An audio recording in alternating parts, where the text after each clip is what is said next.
Exodus 20 8వ వచనము, విశ్రాంతి దినమున పరిశుద్ధముగా ఆచరించుటకు జ్ఞాపకము ఉంచుకొనను. జ్ఞాపకం ఉంచుకో. 6 దినములు నీవు కష్టపడి 6 దినములు నీవు కష్టపడి నీ పని అంతయు చేయవలెను. 7వ దినమున నీ దేవుడైన యెహోవాకు విశ్రాంతి దినము. ఏంటంట? 7వ దినము విశ్రాంతి దినము. దానిలో నీవైనను, నీ కుమారుడైనను, నీ కుమార్తె అయినను, నీ దాసుడైనను, నీ దాసి అయినను, నీ పశువైనను, నీ ఇండ్లలో ఉన్న పరదేశి అయినను ఏ పనియు చేయకూడదు. విశ్రాంతి దినం ఏం చేయకూడదు? అందరు గట్టిగా చెప్పండి. ఏ పని, ఉండి పనులు కాదు, ఏ పని చేయకూడదు. Next continue. 6 దినములు యెహోవా ఆకాశమును, భూమియు, సముద్రమును, వాటిలో సమస్తమును సృజించి 7వ దినమున విశ్రమించెను. ఈ మాట ఎవరు చెప్తున్నారు? దేవుడే చెప్తున్నాడు. ఏమని చెప్తున్నాడు? 6 రోజులు దేవుణ్ణైన నేనే పని చేసి 7వ రోజు ఏం తీసుకున్నాను? రెస్ట్, విశ్రాంతి తీసుకున్నా. కాబట్టి ఓ మనుషుడా, ఓ మానవా, ఓ నా సృష్టి, నువ్వు కూడా అది ఫాలో అవ్వు. Okay, continue please. అందుచేత యెహోవా విశ్రాంతి దినమును ఆశీర్వదించి దానిని పరిశుద్ధపరచెను. ఏంటంట? యెహోవా విశ్రాంతి దినాన్ని ఏం చేశాడంట? ఆశీర్వదించాడంట. It is a blessed day. ఆశీర్వదించబడిన రోజు. ఏం చేశాడు? దాన్ని చదవండి. యెహోవా విశ్రాంతి దినమును ఆశీర్వదించి దానిని పరిశుద్ధపరచెను. ఏం చేశాడు? అది the word holy there is called set apart. ప్రత్యేకపరిచాడు.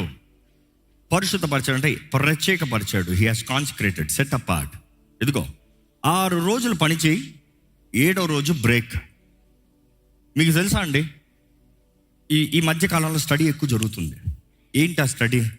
యవనస్తులు చచ్చిపోతున్నారు, యవనస్తులకి హార్ట్ అటాక్స్, యవనస్తులు ఒత్తిడిలోకి వెళ్ళిపోతున్నారు, యవనస్తులు డిప్రెషన్ రేట్ ఎక్కువ పెరిగిపోతుంది, యవనస్తులు యాంగ్షియస్ పాలిపిటేషన్ హార్ట్ అయిపోతున్నారు.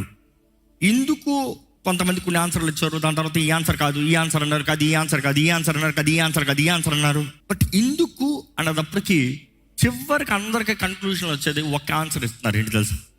ఒత్తిడి, స్ట్రెస్ వలన మనుషుడు చచ్చిపోతున్నాడు. స్ట్రెస్ వలన యవన కాలంలో చనిపోతున్నాడు. యూసీ డైరెక్టర్స్ చనిపోతున్నారు, పెద్ద పెద్ద అఫీషియల్స్ చనిపోతున్నారు. ఏ పని పాట లేని వాడు అక్కడ కూడా చావలేదంట. స్టడీ చేసి చూడండి. Only people who are busy are dying. So ఒత్తిడికి మరణిస్తున్నారు అనేది తెలియజేయబడింది. మనుషుడు బర్న్అవుట్ అయిపోతున్నాడు, మనుషుడు చనిపోతున్నాడు. ఈరోజు మిమ్మల్ని ఒక క్వశ్చన్, ఒత్తిడిలో ఉన్నారా? స్ట్రెస్ అవుట్ అయిపోతున్నారా? టెన్షన్ ఉన్నారా? ఇరిటేషన్ ఉందా మైండ్? ఎవరు ఏదైనా తడత పుస్తకం లేచిపోతున్నారా? పడుకుంటున్నారంటున్నారు కానీ నిద్ర రావట్లేదా? ఒకసారి పరీక్షించుకోను. బికాస్ దీనికి అన్నిటికీ కారణాలు ఏంట్రా అంటే దేవుడు ముందే చెప్పాడు, రే మిమ్మల్ని చేసినప్పుడు ఇలా చేశా, ఇలాగ ఉంటావా బ్రతుకుతావు, లేకపోతే నేను చంపక్కర్లే, నువ్వే చేస్తావు, నీ నాశనాన్ని నువ్వే తెచ్చుకుంటావు. ఈ మనుషుడు అంటున్నాడు, దేవా నువ్వు 6 రోజులు పనిచేసి 1 రోజు రెస్ట్ తీసుకున్నావు, నీకన్నా నేను సూపర్ మ్యాన్ని, నీకన్నా నేను బెటరు, నేను 7 రోజులు పనిచేస్తాను. నేనేమనుకుంటున్నావు? పిచ్చోడు కదా మనుషుడు. ఈరోజు క్రైస్తవులందరూ, యూదులైతే ఈరోజు కూడా విశ్రాంతి దినాన్ని స్ట్రిక్ట్గా పాటిస్తారు. Strict, no 2 ways about it. వాళ్ళు విశ్రాంతి దినం ప్రారంభించిందా, బాబాయ్ shut down, email shut, nothing, all off. ఏది పని చేయరు, ఏ మాత్రం చేయరు ఈరోజు కూడా. కానీ ఈరోజు క్రైస్తవులు అంటారు, అవునవును ఆజ్ఞలు ముఖ్యం. కొందరైతే అక్కర్లేదన్న ఒక బ్యాచ్, ఇంకొక బ్యాచ్ అయితే ఆజ్ఞలు ముఖ్యం, 9 ముఖ్యం, ఆ 1 అక్కర్లే. 9 పాటించాలి. అవును, నరహత్య చేయకూడదు, వ్యభిచారం చేయకూడదు, పొరుగువాడిని ఆశించకూడదు, అబద్ధ సాక్ష్యం చెప్పకూడదు, దేవుని స్థానంలో విగ్రహాలు పెట్టకూడదు, ఏది చేసుకుని ఆరాధించకూడదు, పూజించకూడదు, ఇవన్నీ కరెక్ట్గా చెప్తారు. కానీ విశ్రాంతి దినానికి వచ్చినప్పటికీ అదంటే ఎక్స్క్యూస్లే. ఈరోజు చాలామంది ఇవి అక్కర్లేదు అని తీసి పడేస్తున్నారు. దేవుడు ఒక ఆజ్ఞ 10 ఆజ్ఞలుగా ఇస్తా ముందే సబ్బాత్ గురించి చెప్తున్నాడు. ఎక్సోడస్లో చూస్తే నిర్గమకాండంలో 20 అధ్యాయంలో మీకు ఆజ్ఞలు ఇస్తున్నాడు. కానీ ఒక్కసారి ఎక్సోడస్ 16:23 అక్కడికి వారికి 10 ఆజ్ఞలు వచ్చాయా? రాలే. 10 ఆజ్ఞలు 20 అధ్యాయంలోకి వచ్చాయి. కానీ 16 అధ్యాయంలో దేవుడు వారికి ఒక నియమాన్ని ఇస్తున్నాడు, ఏ ప్రిన్సిపల్ ఇస్తున్నాడు. ఎక్కడ 23 వర్స్ చదవండి. అందుకు అతడు యెహోవా చెప్పిన మాట ఇది, రేపు విశ్రాంతి దినము, అది యెహోవాకు పరిశుద్ధమైన విశ్రాంతి దినము. మీరు కాల్చుకొనవలసినది కాల్చుకొనడి, మీరు వండుకొనవలసినది వండుకొనడి, ఉదయం వరకు మిగిలినదంతయు మీ కొరకు ఉంచుకొనడని వారితో చెప్పెను. దేవుడు ఇక్కడ చెప్పేది ఏంటంటే, అయ్యా మీకు మన్నాన్ని ఇస్తున్నాను. ముందు మీరు చదివితే దేవుడు వారికి మన్నాన్ని ఇచ్చాడు. మన్నాను కురిపించినప్పుడు మీరు గమనిస్తే దేవుడు వారికి మన్నాను కురిపించాడు. మన్నా వారికి అనుగ్రహించబడినప్పుడు కొంతమంది కక్కుర్తి పడ్డారంట. ఏంటి? రేపటికి కావాల్సింది కూడా ఈరోజే చేర్చి పెట్టించుకుంటాను, రేపు రిలాక్స్ అవుతాను. దేవుడు అన్నాడు, నాట్ పాసిబుల్ బాస్, 6 days పని చేయి.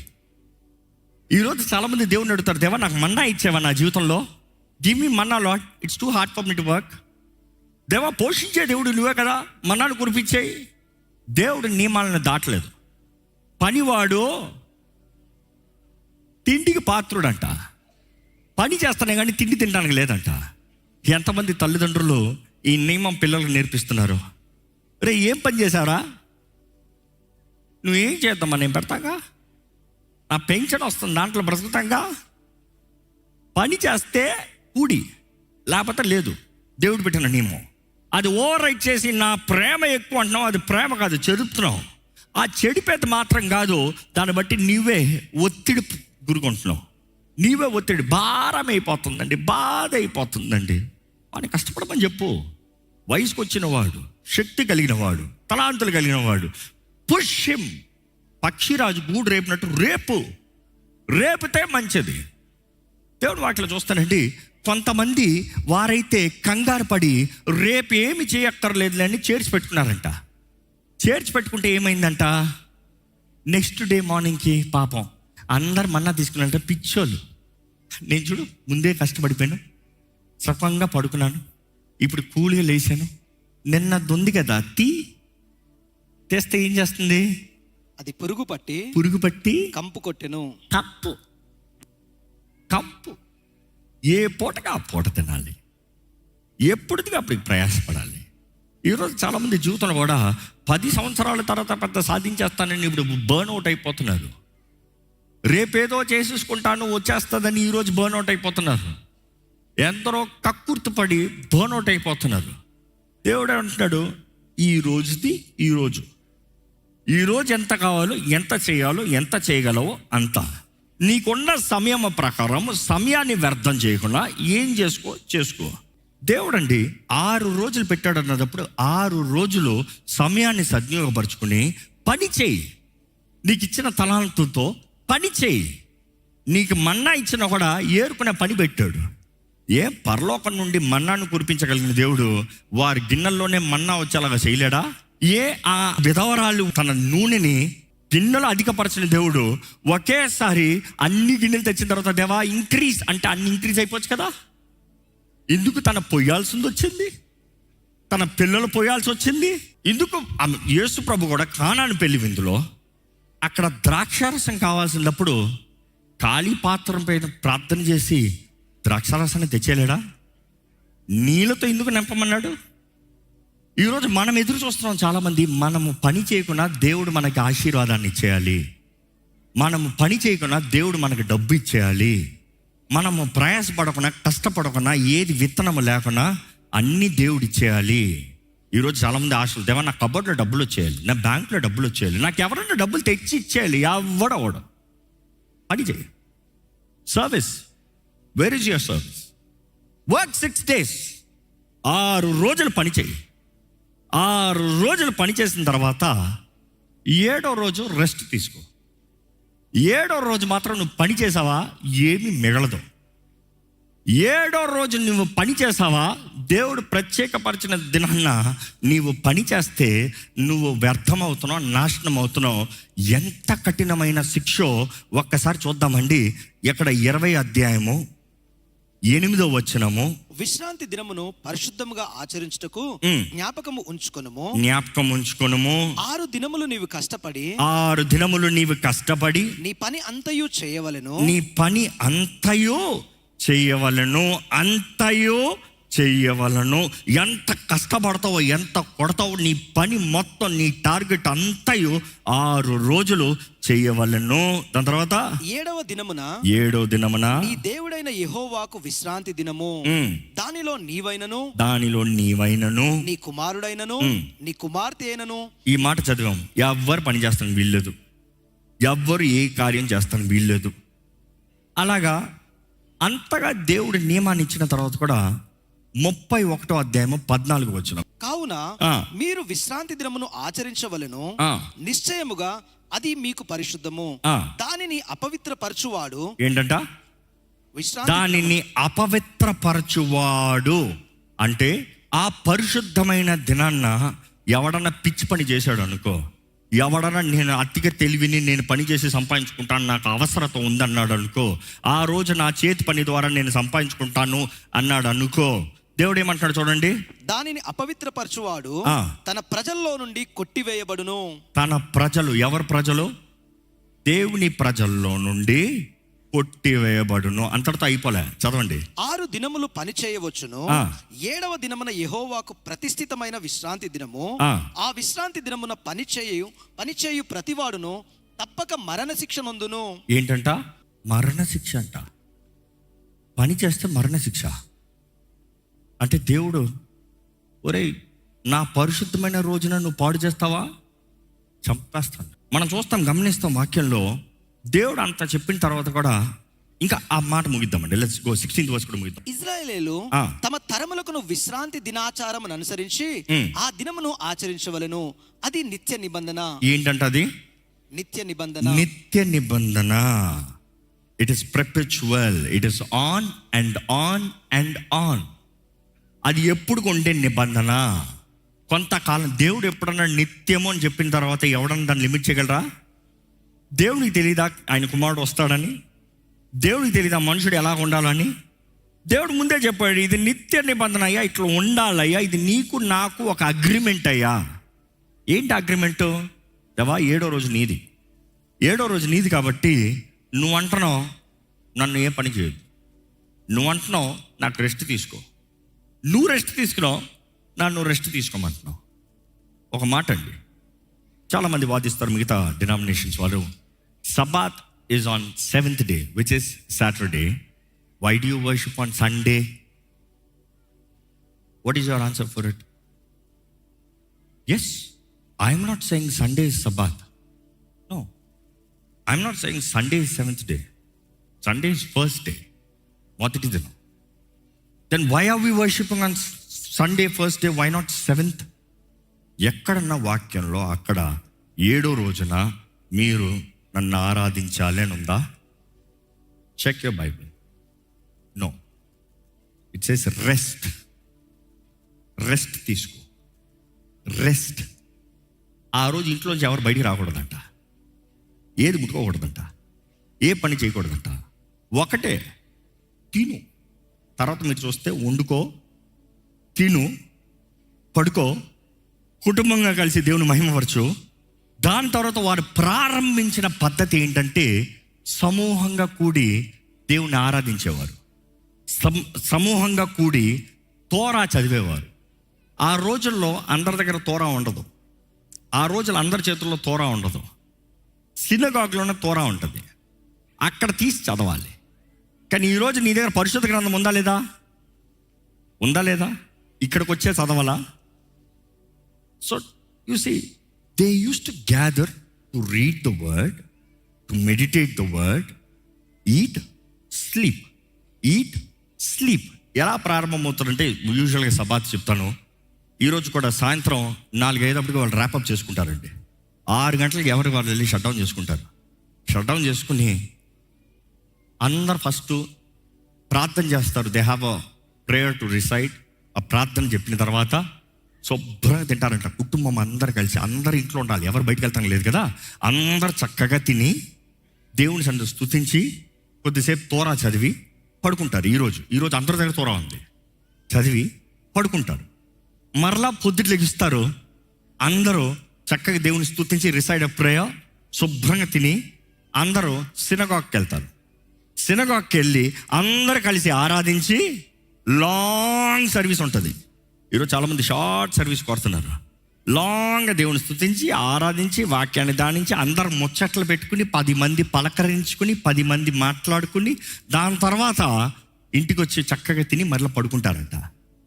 సాయంత్రం లెగిస్తే మరలా కుటుంబాలుగా ఇంటి బయట అటు ఇటు జస్ట్ ఫ్యామిలీస్గా టైం స్పెండ్ చేస్తారంట. మరలా సాయంత్రం అయ్యేటప్పటికి శుభ్రంగా తిని పడుకుని పొద్దుట్లు వేసి కొడతారంట. దేవుడు ఏం చేయమంటున్నాడు? తినయ్యా, నాతో మాట్లాడు, లెట్స్ టాక్, నాతో ఫెలోషిప్, ఫ్యామిలీతో ఫెలోషిప్, తిను పడుకో. ఏమన్నా తప్పు చెప్తున్నాడు దేవుడు? ఈరోజు మనుషుడికి ఈ మాట వినటానికి గిల్టీగా ఉంటుంది. నేను జస్ట్ తిని పడుకోవాలా? నేను తిని పడుకుంటే ఏమవుతుంది ప్రపంచం? నేను తిని పడుకుంటే కుటుంబం ఏమైపోతుంది? నేను తిని పడుకుంటే డబ్బు ఎక్కడి నుంచో వస్తుంది. ఈ ఒక్కరోజు వస్తే సంపాదించుతాడంట కోట్లు. ఏం 6 రోజులు కష్టపడ, 6 రోజు ముగిచేసిన పడంతా ముగించాడు. నో, ఈ ఒక్కరోజు దేవుని వాక్య నియమం ప్రకారం చూస్తా అంటే దేవుడు అంటాడు, నువ్వు నన్ను నమ్మినట్లయితే 6 రోజులు నీ కష్టాన్ని నువ్వు చూపి 7వ రోజు నువ్వేం కష్టపడకుండా నేను చూపిస్తాను, నేను నిన్ను ఆశీర్వదిస్తాను, నేను నిన్ను పోషిస్తాను, నువ్వు నా నియమాన్ని గైకోను, నువ్వు నా మార్గంలో నీ విశ్వాసం నా పైన ఉందని చూపి. దేవుడు ఏమంటున్నాడు? నీవు నా పైన విశ్వాసం పెట్టావని నువ్వు నాతో మాట్లాడు, నాతో సహవాసం కలిగి ఉండు, నీకు ఇచ్చిన కుటుంబంతో సహవాసం కలిగి ఉండు, చక్కగా ఆరోగ్యంతో తిని పడుకో, రెస్ట్ తీసుకో. లేచేటప్పటికి ఎట్లా ఉంటావంటే ఫ్రెష్గా ఉంటావు. మరలా పని కొడటానికి ఫ్రెష్గా ఉంటావు. మిమ్మల్ని అడుగుతున్నాను, ఎప్పుడు అది చివరిసారిగా you have truly relaxed, not slept, relaxed? అందరూ రాత్రి పడుకుంటున్నారు, ఒత్తిడితో పడుకుంటారు, లేచి ఎప్పుడన్నా ఒకరోజు ఈరోజు ఏం లేదు, రెస్ట్, పడుకోవచ్చు, రెస్ట్. ఆ బిడ్డ మీద దేవానికి స్తోత్రం ప్రభా, ఆ జీవితాన్ని ఎంత ఆశీర్వదించాయా. అపో అదేదో జ్ఞాపకం చేస్తాడు, ఆ టెన్షన్ ఈ టెన్షన్, నువ్వు ఉన్నావు, నువ్వు చూసుకుంటావు. ఎప్పుడన్నా చెప్పింది ఉందా? లేదా ఎగురు ఎగురు ఎగురు ఎగురు, నువ్వు చేయకపోతే ఇంక అంతం, అంతే, నువ్వు చేయకపోతే ఇంక అయిపోయింది ప్రపంచం అంతం. ఈరోజు చాలామంది అలా బ్రతుకుతున్నామండి. ఇప్పుడు డాక్టర్లు చెప్తే అప్పుడు అంటారు, అవును కరెక్టేగా, మనుషుడికి రెస్ట్ కావాలి.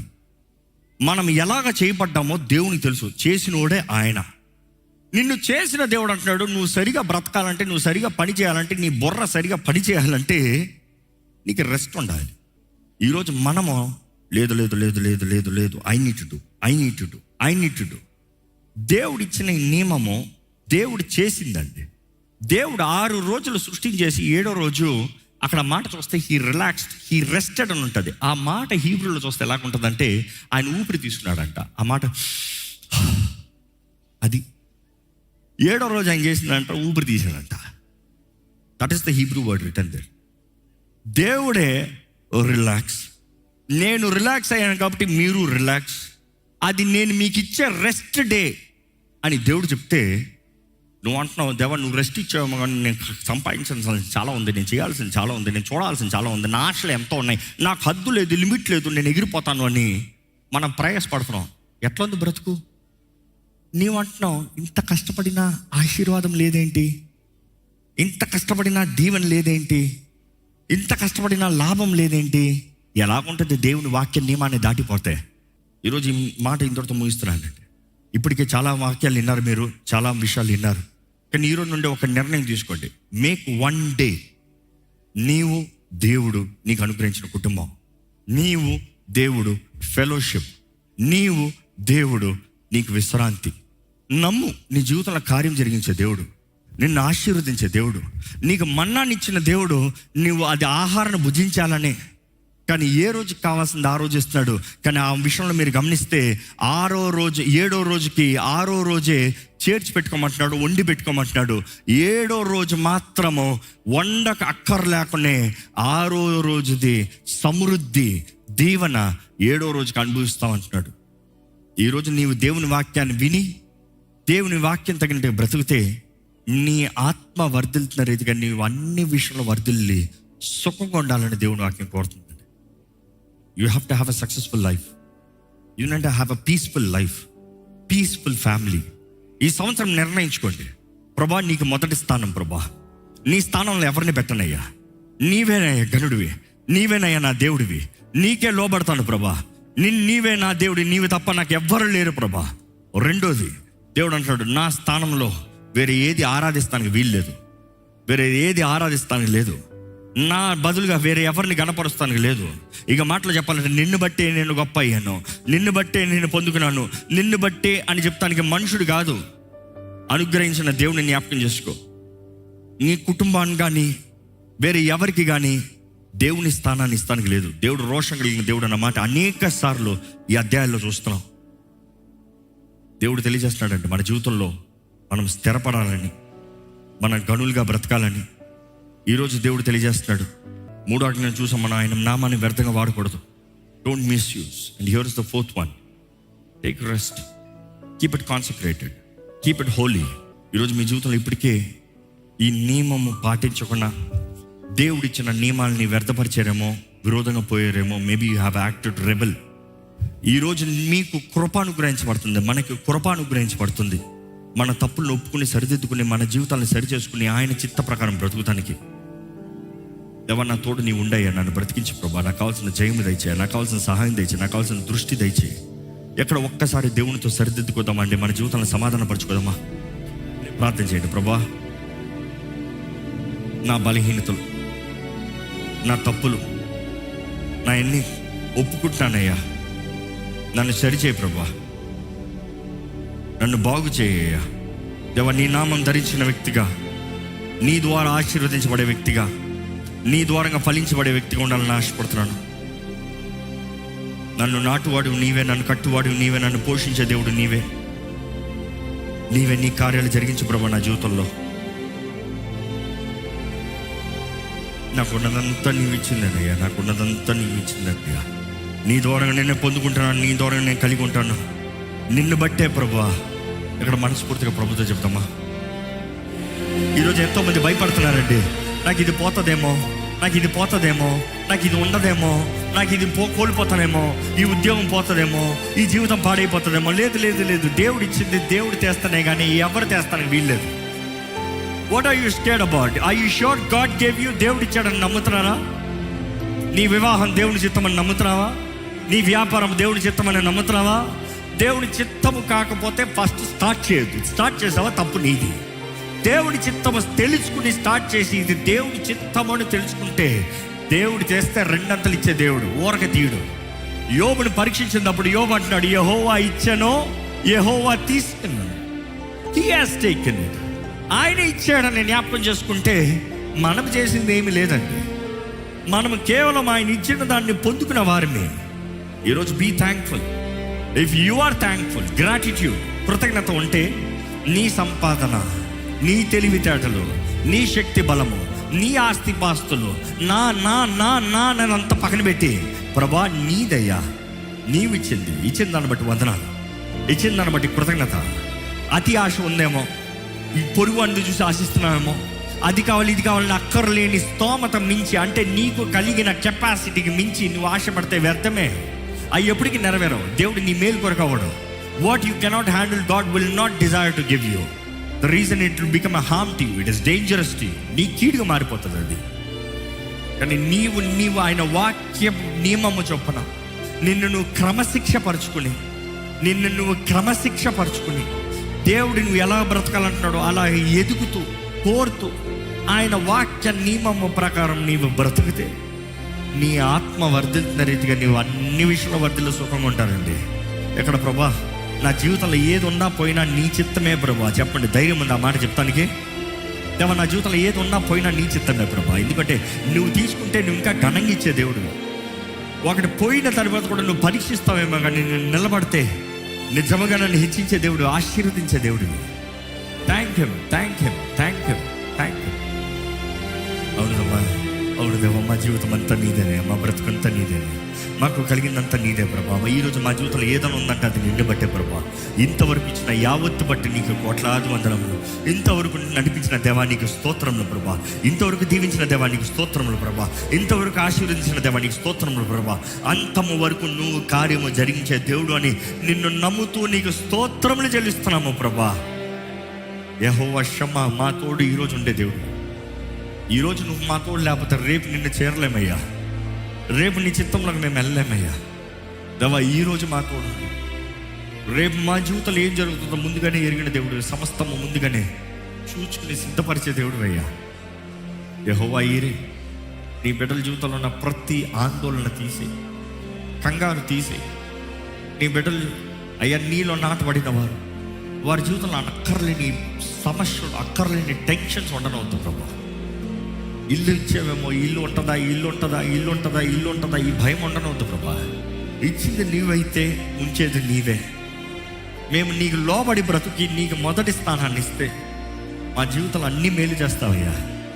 మా జీవితంలో ఏదైనా సరే ఇచ్చింది నీవైతే అది నువ్వు మాకు ఇచ్చింది ఎప్పుడు నీవు అన్యాయంగా తీసివేసే దేవుడు కాదు ప్రభా. కానీ ఇచ్చిన దాంట్లో నమ్మకత్వాన్ని కోరుతున్నాం, నేర్చుకుంటామయ్యా. ఇచ్చిన దాన్ని వర్ధలింపజేయాలని ఆశపడుతున్నాం, నేర్చుకుంటాం ప్రభా. ఇచ్చిన దాంట్లో నీ నామాన్ని మహిమపరచాలని ఆశపడుతున్నాం, నేర్చుకుంటున్నామయ్యా. దేవా ఎవరెవరైతే నీ హృదయాన్ని నేర్చుకుంటూ నీవు మాకు అనుగ్రహించిన నియమాలని నేర్చుకుంటూ ఈ సంవత్సరంలో జయకరంగా బ్రతకాలని ఆశపడుతున్నాను, అటువంటి జీవితాలని నాటి వర్ధలింపజేసి శక్తి కలిగిన వారిగా, దృష్టి కలిగిన వారిగా, గొప్ప నీ సాక్షులుగా నిన్ను మహిమపరిచి నీ ఆత్మ ద్వారా నడిపించబడే జీవితాలను అనుగ్రహించమని వేడుకుంటూ విత్తన వాక్యాన్ని ముద్రించి ఫలించేయమని నజరేయుడైన యేసు నామములో అడిగి వేడుచున్నాము తండ్రి, ఆమేన్. దైవం నీవై